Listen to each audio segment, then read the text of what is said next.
Hi, everybody. Welcome to today's information session about the Gupta Values Graduate Scholarship.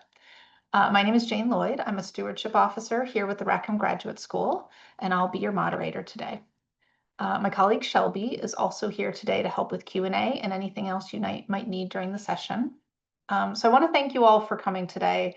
I know it's not easy during the summer months to make time for things like this, and so I'm just really grateful to see so many of you here today to learn about this. A few housekeeping notes as we get started. So today's session's planned for about 1 hour. Feel free to use the chat and the Q&A features. Send in your questions. We'll address as many as we can today. And you'll see that the event is being recorded. We'll share it with all our registrants, and we'll be probably posting it on Rackham's website as well. And if you have any technical issues, just let me or Shelby know in the chat, and we'll do what we can to help. Now, I want to take a look at our agenda for today. So I'll start by introducing you to our panelists. We'll tell you more about the scholarship and why you should apply, including we have a special message from Margaret and Shashi Gupta themselves. We'll walk you through the application process and how to submit a standard application. We'll tell you more about the GVS weekend in Washington, D.C., and then we'll finish with Q&A and our next steps. So today's panelists, from the Rackham side, I'm thrilled to welcome Ithram Brammer and Emily Swafford, Assistant Deans, who will be speaking about the application review and sharing more about what makes a compelling application. And then from the scholar side, it is such a treat to have all 4 of our Gupta Values scholars from last year attending today. Marnay Avant, Manor Gondal, Dien Luong, and Nia Tran. They'll show more about the application process and the experience of being a Gupta Values scholar. This is the first year we've been able to offer our scholars a second year to participate in this program. And that makes the session particularly exciting because the scholars you're hearing from today will also be participating in the Gupta Values programming this year. They have a great perspective on the process so far, and I know they'll be super excited to meet all of our new scholars when you all are selected. So thank you so much to all our panelists for being here today. Now I'll share a little background about the scholarship. So the Gupta Values Scholarship was established in 2017. It's had 25 Rackham Scholars awarded so far. It was established by the Gupta Family Foundation, which is a private nonprofit foundation headquartered in Virginia. And then I'm excited to say we have a special message to share with you from the Guptas themselves. And so we'll take a moment to hear from them directly.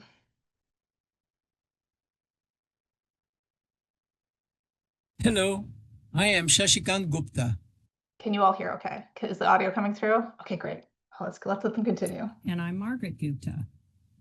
We understand that you're considering applying for a Gupta Values Scholarship. So we thought we would take a little time and tell you about the scholarship because it is unique. It's more than a check in the mail or a deposit in your bank account. We want to get to know you and for you to know us. And we want you to deeply appreciate the values on which the scholarship is built so that you can take them forward in your lives and careers. So how do we do this? We come to the campus in the fall to spend an evening with you. Then, each spring, all of the scholars from the University of Michigan, as well as the other campuses, come to DC to spend a weekend with us.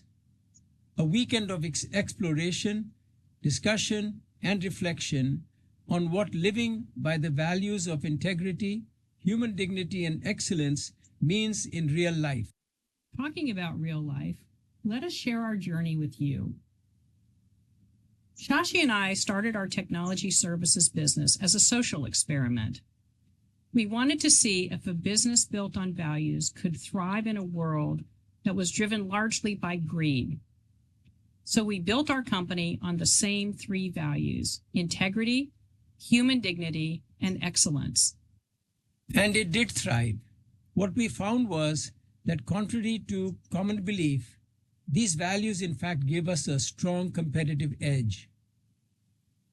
Customers trusted us to do the right thing, deliver an excellent product, and develop a deeper relationship with us than is usual in transactional business.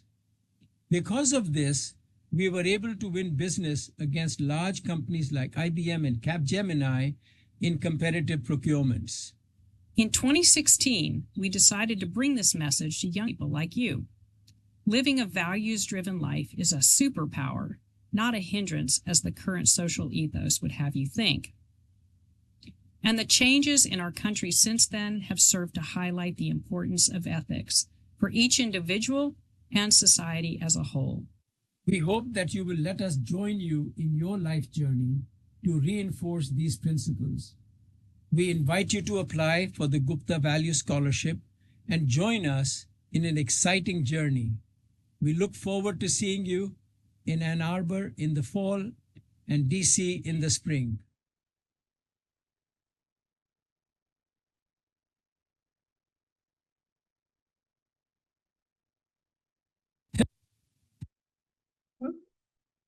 All right. So thank you, Margaret and Shashi, for sharing your story with us today. It's such a treat to get to hear from them directly. Next, I want to talk about why become a Gupta Scholar. First, becoming a Gupta Scholar means you're joining an esteemed group of scholars across all disciplines and multiple universities. The support extends beyond the stipend and into meaningful experiences that last beyond the year. From your fellow scholars to the Gupta Family Foundation themselves, being a part of this group will add connections, mission-driven work, and the chance to make a difference. The scholarship includes 2 awards of $7,500 for spring and summer support. The scholarship's eligible for a 2-year renewal, which means you could opt to participate in the program with the same awards and events for a second year. As a Gupta Values Scholar, you'd be asked to attend 2 connection opportunities with the Guptas. This includes a dinner on October 29th here at Rackham, which will be attended by Margaret and Shashi and by Rackham Dean Mike Solomon.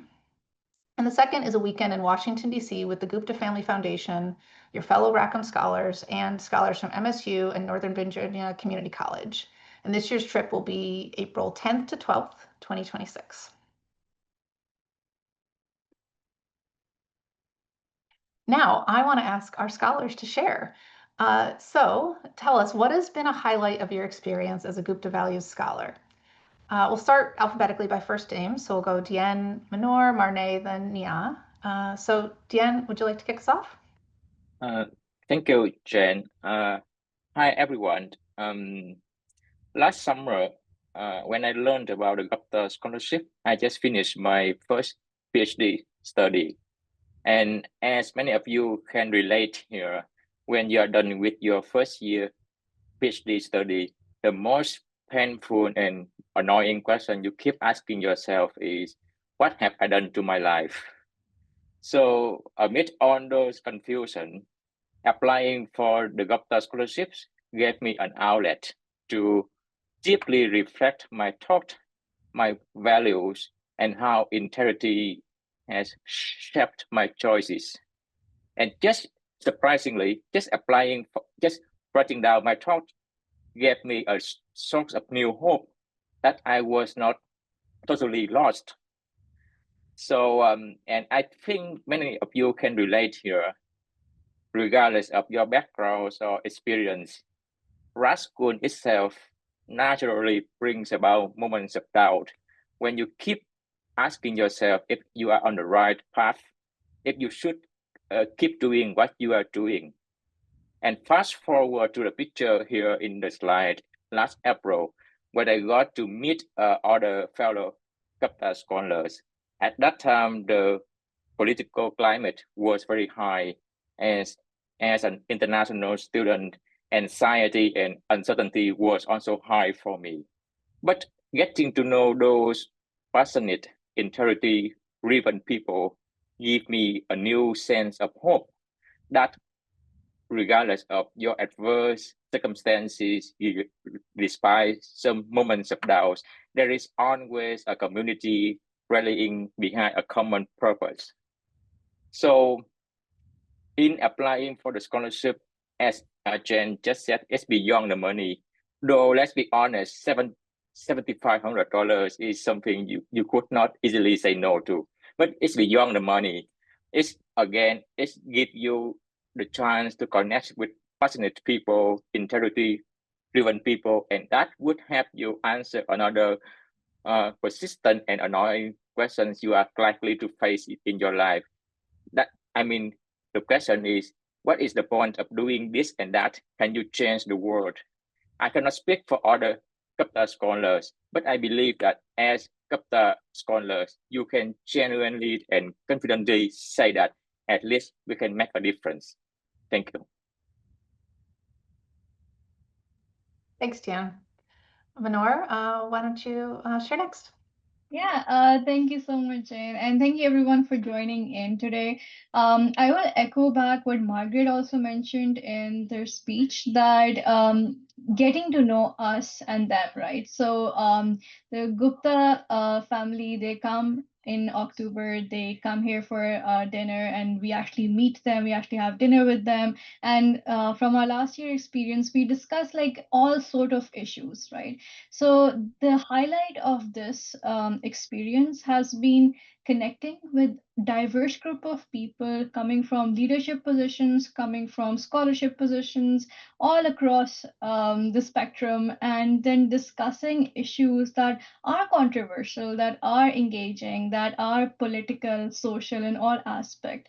So just and also like learning about other people's journey, right? So Diane is over here, Nah is over here, Monet is over here. Everyone has their own background of where they're coming from. But for some reason, all of us have this common values, this common anchor that brings us together. It's very easy for us to connect as well. So even after the event as well, Nah and Monet and I are in discussions. We still talk to each other. We still connect with each other. So connecting with people from different aspects, from different perspective, and still finding a meaningful ground is something that I really valued with this scholarship. And the opportunity to engage in discussions and workshops throughout this entire experience.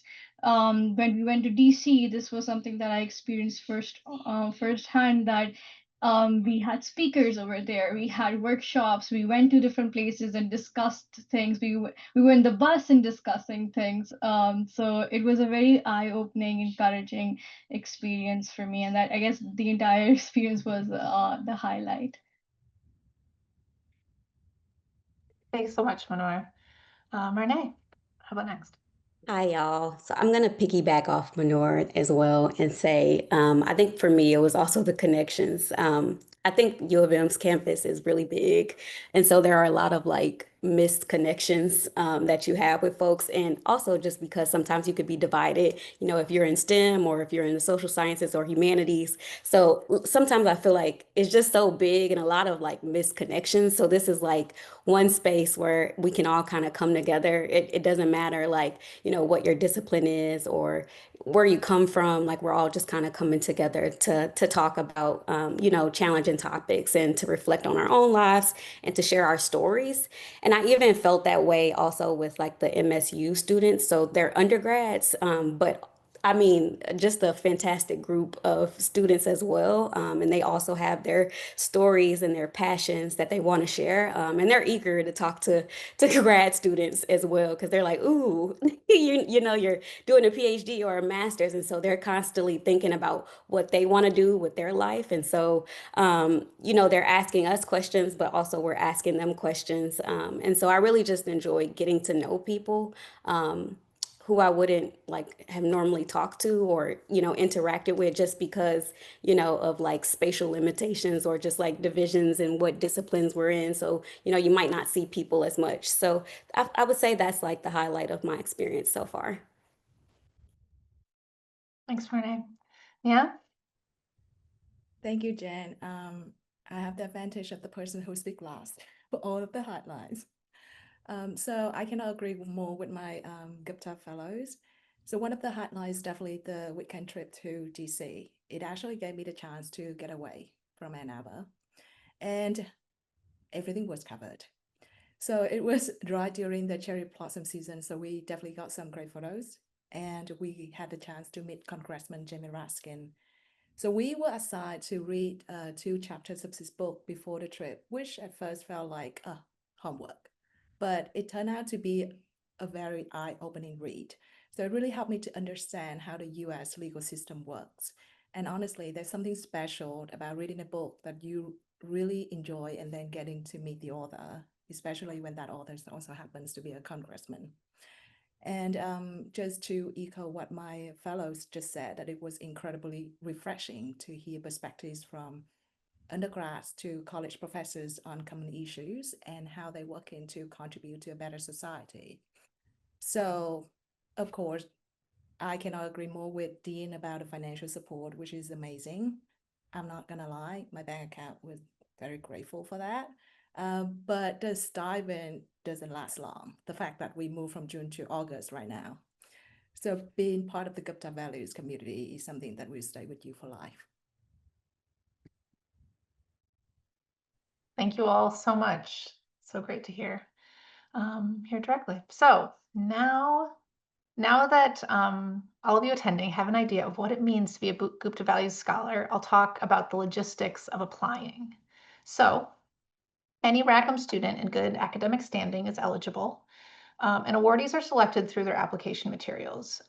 So recipients have demonstrated integrity in the face of challenges, a commitment to human dignity, and a dedication to excellence in all they do inside and outside the academy.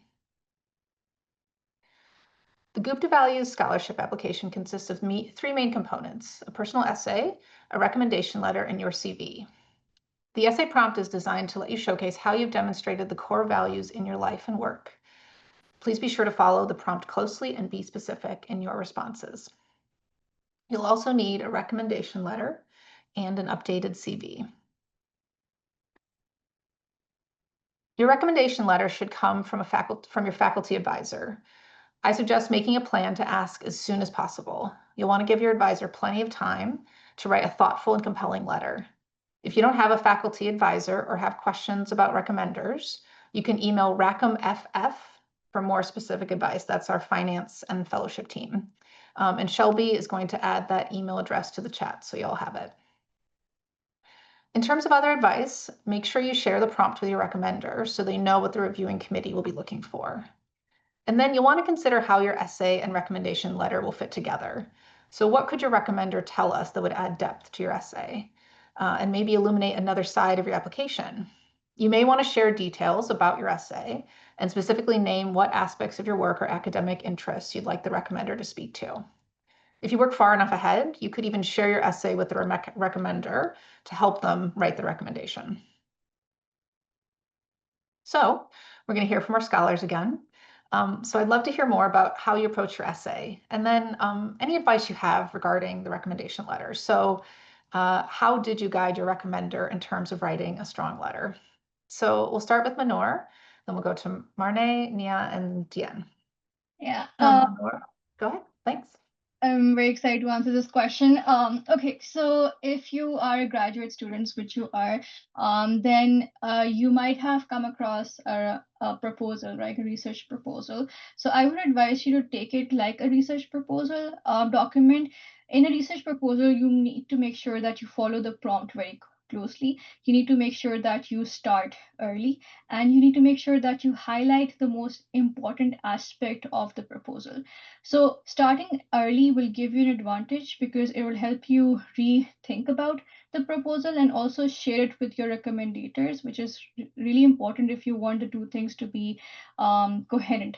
Right, for the application itself, for the proposal itself, make sure that you think about like 2 to 3 examples of how these values reflect back to your life and how those examples have changed you as a person and made you who you are and what are you doing at this moment. So be very granular about those examples. Like I use quotes as well, right? So be specific. Don't use generalistic terms. And then talk about what you learned. The outcome of the entire experience is very important because it shows the reader how it influences your current situation. And be genuine about the application as well. And like any research proposal, make sure it's readable, right? So if you want to highlight a few things, make it bold or underline it or use some other forms to make it pop. Make it as a story as well, so everything fits together. You can use paragraphs as well. And generally and be genuine about it. Like highlight the things that are actually important for you as a person, and you can always go back to your friends and family and discuss the essay with them. And that can only happen if you start early and finish early. So start as soon as possible. Thanks, Manor. Marne, like to follow? For me, in terms of just like approaching my essay, I feel like I had too much to say. I was like, there's no way I can, write this essay in 1,500 words because I just felt like I had so many examples and things to share. So like what made sense to me was to find like a common thread. So housing is something that I study in my research, but it's also like something that I'm passionate about in my professional life, but then also in my personal life. And so I was like, let me just use housing as like basically combating housing inequality and insecurity as like the common thread to like weed together my proposal. And so I found that technique helpful for me just because I had too much to say and I was overwhelmed. So I just felt like, yeah, finding a common thread and sticking with that piece is helpful. And then in terms of just like approaching the recommendation letter, I did like 3 things with my advisor. So I actually shared my essay with my advisor. And then I like shared my CV to capture, all of my professional commitments and things that I've done.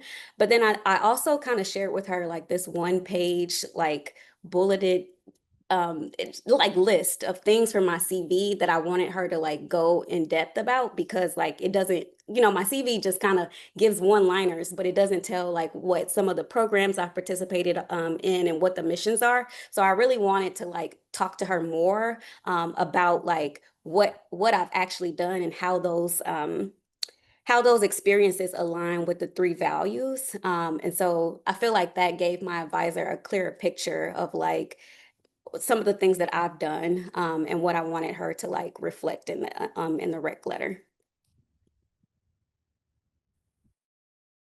Thanks. Nia? So when I first read about the Gupta Valley Scholarship and the application requirements, I knew right away that I had to apply because I had stories to share. So I saw the essay requirements not just instructions or checklist, but as helpful cues for what the reviewers wanted to learn about me. And the essay wasn't something I wrote in one sitting. It went through at least 10 rounds of revision. When I was working on my essay, I often sat back and asked myself, if I were a reviewer, how would this come across? There were definitely some moments, the sentences that sounded nice, but didn't say much, and I removed them. So just like Manay said, that so many stories, so many details that I wanted to include, but I had to prioritize because of the word limit. So try to be intentional with every word in your essay and make sure that the final version really reflect who you are and what you really care about. In terms of the recommendation letter, my principal advice is to start early. I'm just repeating what Jen said in previous slide. Make sure that you share the application requirements and the deadline with your recommender.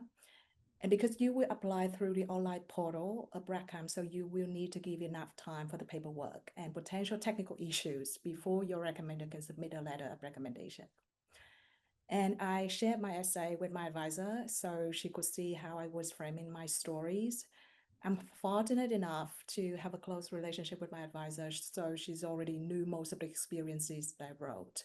But even if your recommender doesn't know what you that well on a personal level, giving them clear context by sharing your essay will help them write a meaningful letter about you instead of something very generic. Go ahead, Tian. Right. When it comes to how I went about organizing my essays, there are 3 key points. The first, be yourself and be personal. This means that you should be able to tell your compelling stories, but tell it in the most authentic and honest way. Don't just talk about your accomplishments. Talk also about your challenges that shape your integrity. And just like Nhã and Manay said, if you have so many stories to tell, my advice is to make them relatable and relevant. How to do so? In the essay, you will have several prompts, and in each prompt, there is one single central argument to make. So in your answer to that prompt, you should be able to make only one single central argument. Everything else is built around that central argument to support it and to reinforce it. So those stories, you can tell as many stories as you want in one answer, but those stories should be relevant to and germane to the main central argument you want to make for it, for each point, for each prompt. And the last point about the essay is, I think it would be helpful if at the end of each answer, you would articulate the so what question, why this matters, and perhaps why now. So you can bring home the message you want to tell the reviewers. When it comes to the recommenders, the way I approach it is when I decided that I could apply for this scholarship, it was last July. I immediately emailed my advisor, even to give him a heads up that I would apply for this scholarship, and I plan to finish my essay by this time, and I will send it to you for your review. And I try to be on time. I try to send my essay to my advisor 1 month ahead of the deadline. And again, this is with all due respect, you cannot judge how busy your professors are. So it doesn't hurt to send him another reminder 2 weeks ahead of the deadline. And that happened to me because he almost forgot. So because when you ask for the recommendations, I suppose you and your advisor are close enough to send him some reminder. So that's how I went about approaching my essay and recommendation. Thank you all for sharing. Wonderful. Okay, so now we're going to hear from our reviewers. So I'd love to hear more. I'm sorry, Jane, just really Yeah. quick.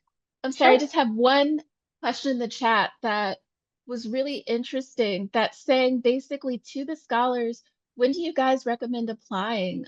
We have an incoming first year student, and they were saying, should they apply next year? And like, what do you guys recommend as far as like even your relationship with your advisor, with of course writing a recommendation letter? What is the deadline for this year as well, please? The application deadline is September 12th.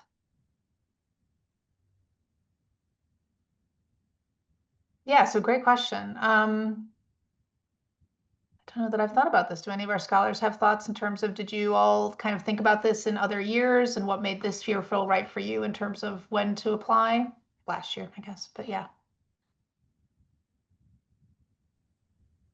Maybe I can start. So I think that I think it's okay whenever you're ready, you can apply for it whenever you feel like you have good stories to share. I applied in my 3rd year, so it was after I've done my prelims, after I had a little bit of time on my hand, and I already had some good, relationship with my advisor. That's very, very important. And I was already part of a couple of clubs on campus, so I was actively doing things as well that I could share in my essay that was reflecting back to the values from the Gupta scholars. So I think you can apply whenever you feel like you're ready to make a compelling essay as well as a good recommendation letter. I applied when I finished my 1st year, but I think for the values, for the integrity that you have had, you don't need to wait until you arrive here to have those values. So my point is, it doesn't hurt in applying for the 1st year, but I do see your concern about whether you are close enough with your advisor. I don't know how each department worked, but the way I worked is, even before I arrived here, I already cultivated a good enough time with my advisor. We chat even right after I was admitted to the school. So our relationship was close enough in order to ask him for a recommendation. So my point is, it depends on how confident you are in the stories you have to tell. The recommendation from your advisor should not be a major concern. That's my opinion. Yeah, and thank you so much. I'll sort of say a few things just in terms of logistics, because I know we have both master's and PhD students. So some of our master's programs are much shorter.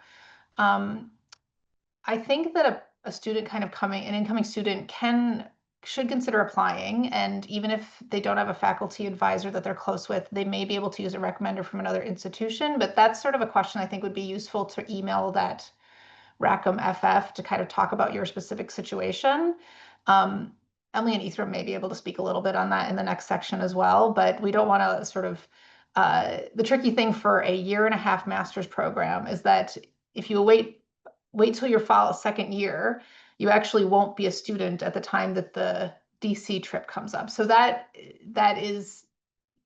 it'd be better to kind of apply in your first year with the materials you have, because the second year, we typically don't take students that have graduated. And so you do want to know that you'll be a student at the time that this kind of programming is happening. And there are no limits in terms of how often you can apply. So if you apply this year and you don't get selected, you should definitely consider applying the second year and thinking about how to kind of continue to make your application stronger. So those are my perspectives on a few of those things, but we're going to kind of hear from Emily and Ithram as well. So I'll invite them to correct me if they're thinking anything I've said is sort of not the way they view it, and keep the questions coming. So thank you, everybody.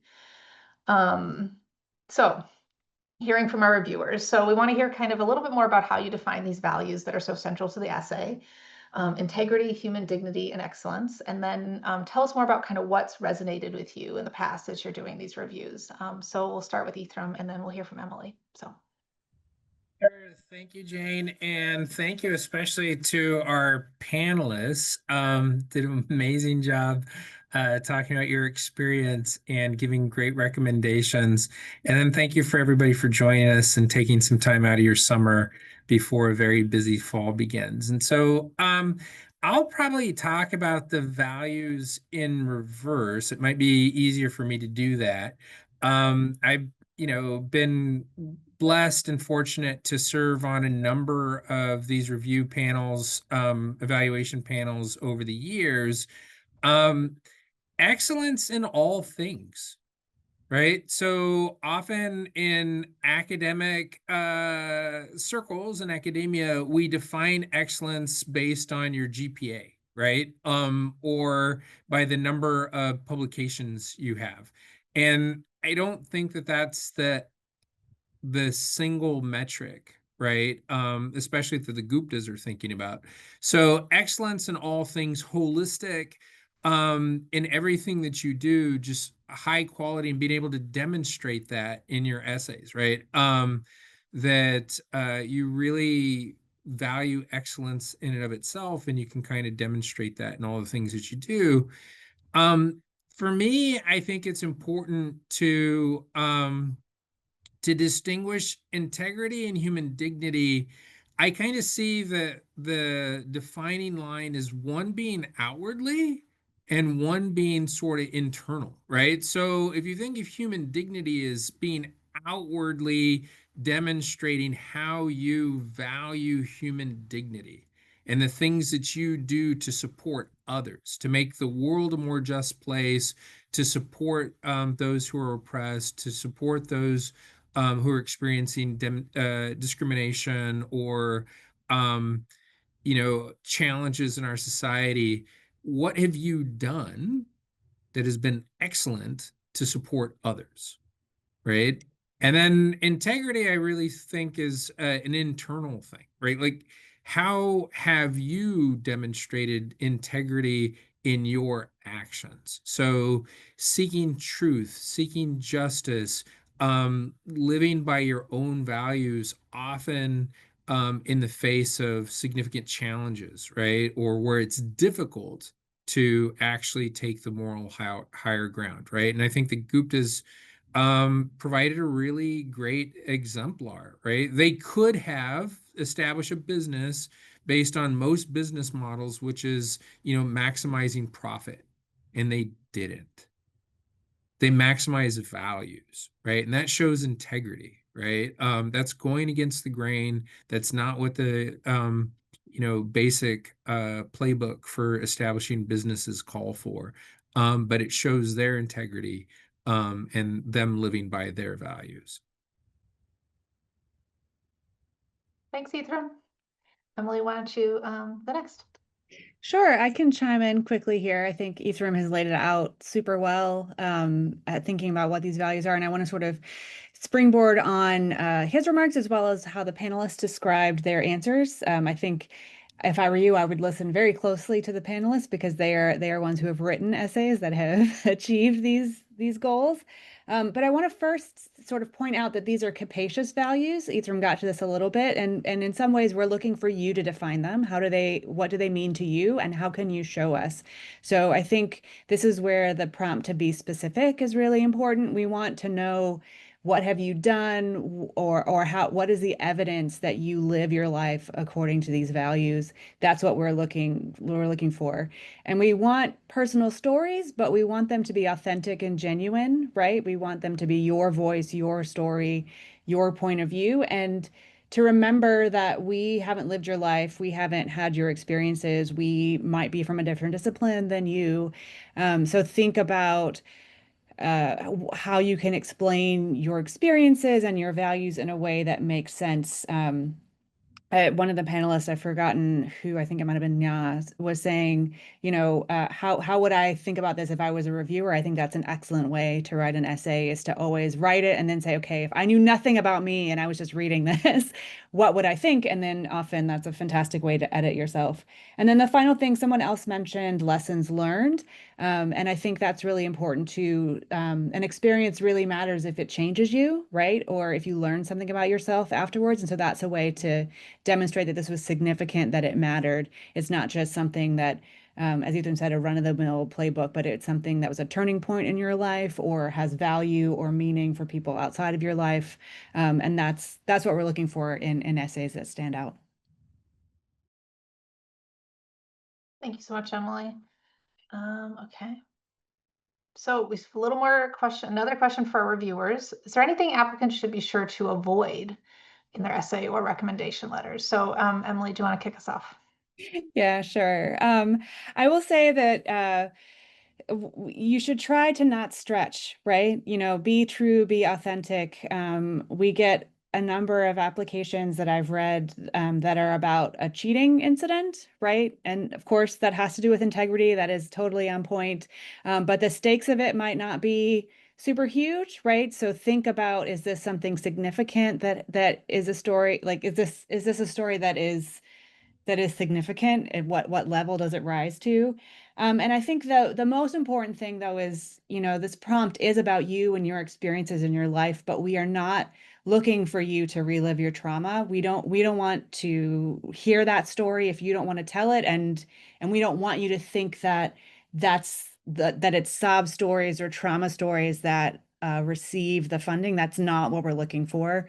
We'd much prefer to read a story that is authentic and true to your life, but isn't one that is harmful to yourself to repeat, or that is overblown and out of scope to what actually happened. I don't know if that last point makes sense, but that would be the most important thing, I think, is we don't want you to have to relive your trauma in this essay. That's not what we're looking for. Anything you want to add, Ithram? Yeah, sure. I think, Emily said it about as well as anybody could, but I'd really want to reemphasize, the Gupta's Value Scholarship is about values, and it's about integrity and human dignity and excellence. And sometimes I think applicants understand integrity and or human dignity as, painful stories. So, unfortunately, they kind of misunderstand the evaluation as, if I can just tell a really painful story. We don't want you to share painful stories for the sake of sharing painful stories. That's really not what it's about. That's not what we're hoping, for you to do. And we don't want to create a expectation or perception that the more painful the story, the better chances you are to win the scholarship. That's not true at all. And so, you can demonstrate your integrity and your embrace of human dignity in many, many ways, right? That don't speak to personal trauma. What you can't do is, and I love the way that the panelists have all spoken to this, you can't use ChatGPT, right, or any other AI to write a truly authentic, sincere, genuine essay about integrity and human dignity, right? And your individual excellence. I don't care how good of a prompt you create for ChatGPT, it's just not going to come out as authentic, right? And it's certainly not going to speak to your individual characteristics and what differentiates you. So I would spend time writing these essays, right, with a lot of integrity, and with a lot of time, just like the panelists recommended, share it with trusted colleagues that can give you an honest kind of feedback about whether it speaks to you and your experience in an authentic individual way. And I would extend that to your letter of recommendation from your advisor, right? I would talk to your advisor about what we've been talking about all afternoon. You shouldn't go to your advisor and just ask for a letter of recommendation in the same way that you might for other things like job, prospects and those kinds of things. This is a very unique, just like the Gupta said, this is a very unique opportunity. And your advisor needs to know that like a letter of recommendation that just speaks to your GPA, that just speaks to your academic accomplishments might be appropriate in other venues, right? And other opportunities. But what we really want to see and what the groups really want to see is advisors that can also speak to your demonstration of integrity and your embrace of human dignity. Thank you, Emily and Ithram. So I'll just highlight a few things from the chat. So a participant asked about telling stories with several examples or one story. I'll just repeat your response, Emily. Multiple stories are fine. I would think about the through line that Marnay was talking about earlier, not just a laundry list of incidents. How do they fit together into a coherent story? And how have you learned or changed through the experiences, for example? So thank you, Emily. And then we have another question. Can you say more about what you mean by a sacrifice? To me, that suggests that there have been significant and lasting negative implications rather than just something that felt tough in the moment. Is that correct? Would either of you like to respond to that question?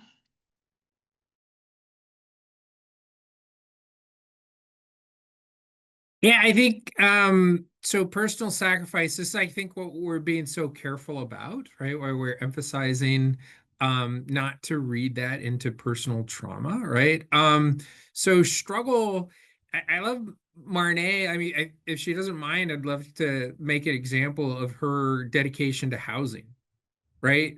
There's a way that you can have excellent scholarship, excellent public engagement, excellent public scholarship, and do a ton of work in public advocacy, right? And housing. And it doesn't necessarily mean that you individually, it came like at an individual cost to you, right? Like you are doing a lot of work or you're doing a lot of advocacy. And you may, as is the case with often, unfortunately, with public policy and advocacy, you may have hit many dead ends, right? Like that advocacy work that you've done, however passionate and however well-intentioned and however well it fits with our theme of human dignity and social justice, like you may not have a lot to show for it, or you may not have had a lot to show for it in your first year or two of your advocacy. That's a big sacrifice, right? But it's not necessarily the kind of trauma that I think some people interpret it as meaning. Thank you. Okay, so now that we've talked kind of about what it will take to submit a stellar application, I just want to share briefly about the weekend in DC, since that's such kind of a big part of this experience. Trip to Washington, D.C. includes lots of time with your fellow scholars, as well as sightseeing, connections with public figures. There's a theme every year. So this year's theme was democracy versus autocracy, last year's, excuse me. There's usually a service project such as a food bank, and then also sightseeing, monuments, museums, and things related to that theme. And then plenty of time to build connections with other scholars. So I'll ask our panelists to give me short answers here. So we have plenty of time for Q&A, but I just love to hear any highlights from the weekend. So Marnay, Nia, Dien, then Manor. Marnay, do you want to start us off? Yeah, I would say my favorite part of the weekend was going to the Gupta's house. They invited us to their home, which is a beautiful home. They fed us great Indian food. Like I ate a bunch. And then we really just like we had time to just like mingle amongst ourselves. And then like later that evening, we all kind of came together in like a circle. And we just had like just a genuine conversation about the state of the world. I mean, just like how we can all like do things, whether, whether it's something small, like, going to go check on your neighbor to something big, like, I don't know, engaging in a protest or something like that. But we just talked about like ways that we can make the world a better place. And I really needed that.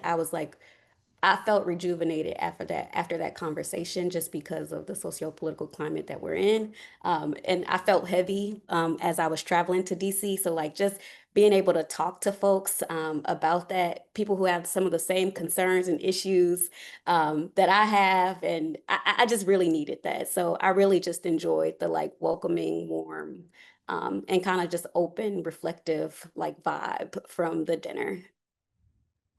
Wonderful. Yeah.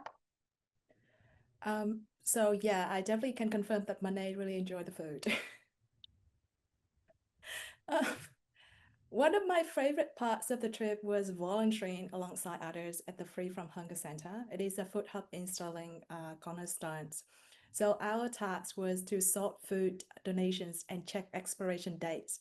Simple enough in theory, but it turned out that there were a lot of different types of food that I was not aware of. So you wouldn't imagine that we got into serious discussions whether a can of chicken with vegetable should go to the vegetable or the chicken basket. So of course we ended up asking the staff where they usually put it. But this activity really reminded me how important it is to listen, to stay open-minded, and not be too quick to put things or people into boxes. Because sometimes even a can of food doesn't fit as easily as you think. Dien? That was not my first time in DC, but the last time I went back, I found many people I knew suddenly lose their jobs because of the political shifts. And we also got to discuss about core ideas that we had assumed would be a given in this country, like freedoms. So on a philosophical note, that trip taught me how to never take things for granted and live to appreciate everything we have and live fully to embrace the moment. But I want to echo all the scholars that never underestimate how important right food and nice hotel to a RAS student. You will like that. Yeah, and lastly, I would just echo everything that was said before. And the thing that was really exciting for me was that this was the first time I went to DC and saw all the monuments in the National Museum. And it was interesting because while we were visiting all these places, we were in constant discussion of what's actually going on, right? So if you see a monument, you hear the guy tell the story, but there's somebody else on the background saying that this is not actually what happened, and this is something that was, the story is, if you look at it from the different person's perspective, it's something different. And because there were so many people and so many opinions and so many diverse perspective, it was very interesting to listen to the person at the National Museum, the guy telling us a story, and then listening to somebody else also telling that same story but from a different perspective. So I guess that was the main highlight for me to the DC trip, going to the monuments and going to the National Museum. Awesome. Thank you so much, everyone. So we're almost out of time, but we do have a few minutes for Q&A. So I'll start with the ones I've seen in the chat. Feel free to keep adding things to the chat, everybody. So someone had asked about how many scholars are selected each year. So it's usually 4, but this year we've offered the opportunity for last year's scholars to participate again. So they'll end up being 8, we're expecting this year total.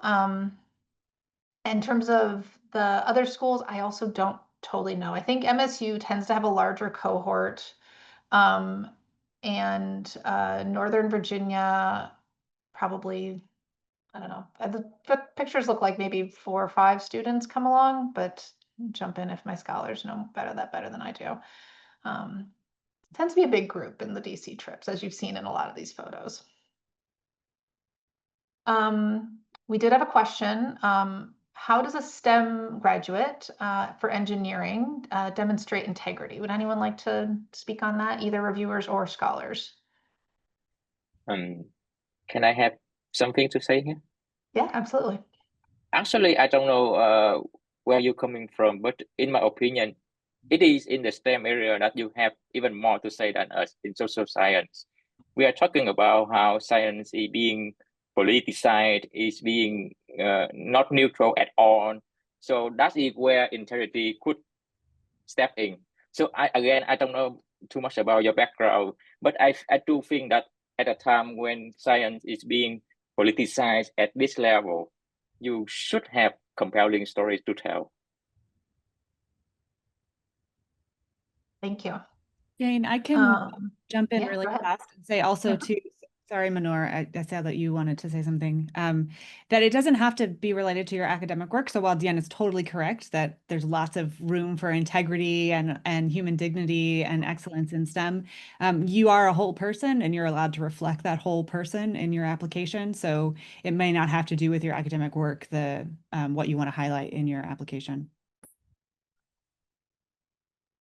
Thank you, Emily. I was just going to reinforce that, and I'm from a bioinformatics background, so that's completely STEM.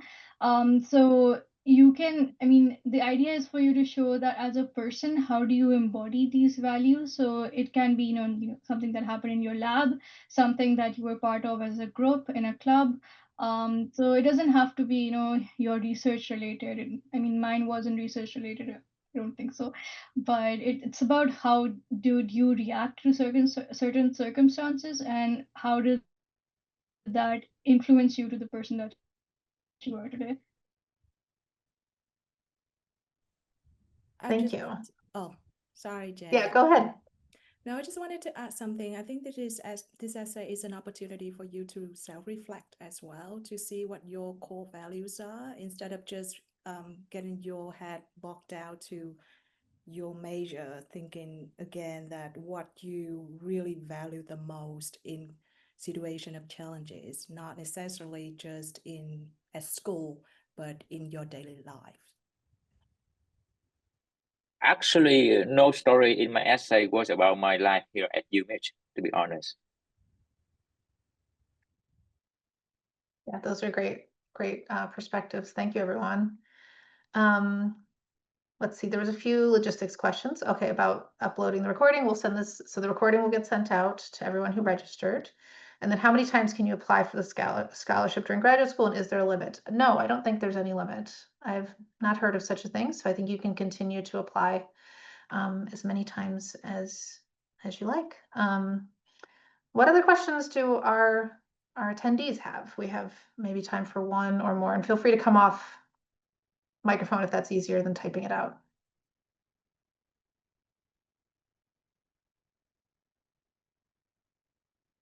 Okay. Hello. Oh, okay. Does anyone want to go before me? Do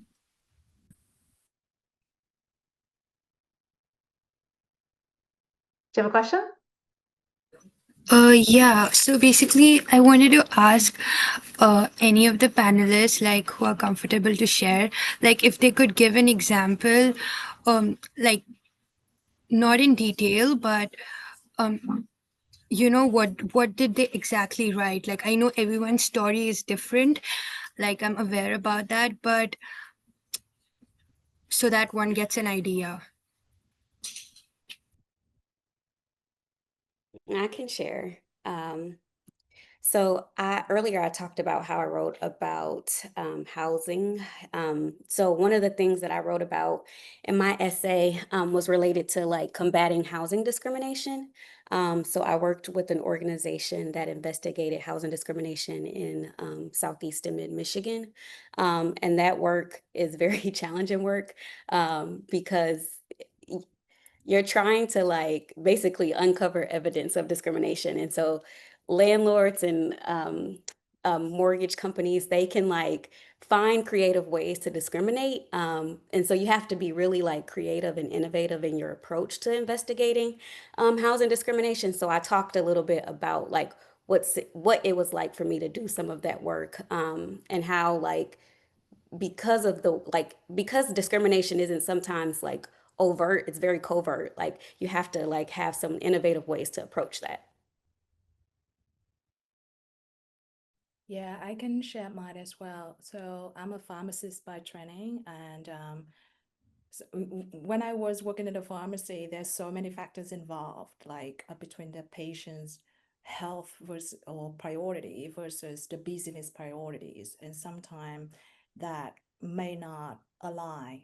But as the pharmacist, that I care so much for my patients, so there's at some point that I had to stand up to prioritize the patients instead of the business or the profit. So just in general term, but then I just had to put it in a specific example because I have multiple examples like that, but just chose one and put it in the writing.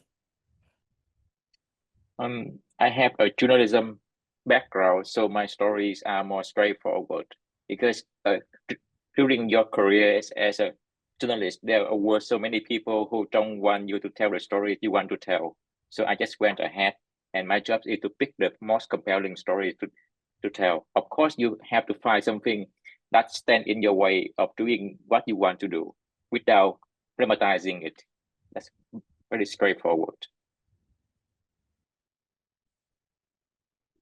Thank you all for that answer, for those answers. So we had one more question, the average number of UMich applicants, and I don't know, but we can probably find that out and send that out when we send out the slides. So we'll get a little more data on that. I don't want to answer without knowing for sure. So it is almost 1 o'clock. So we're going to talk about your next steps. Just a few resources and deadlines to keep in mind. So you'll find the application at the link here. So again, we'll send out these slides, but you can also find it on Rackham's website. Be sure to submit your application as early as you can and no later than September 12th at 11:59. Your application will go through Rackham's RAMP portal. If you haven't used the RAMP portal before, it's pretty straightforward, and there are step-by-step instructions on how to use the portal on the Details tab within the GVS application within RAMP. So plenty of resources there. Like I said, we'll send out these slides. If you have any questions after today, don't hesitate to reach out. We really want to support you through your application process. And thank you so much for everyone who's joined us today. A huge thank you to our panelists. That's all from me. Have a wonderful day, everybody. We hope to see your application soon, and go blue. Bye.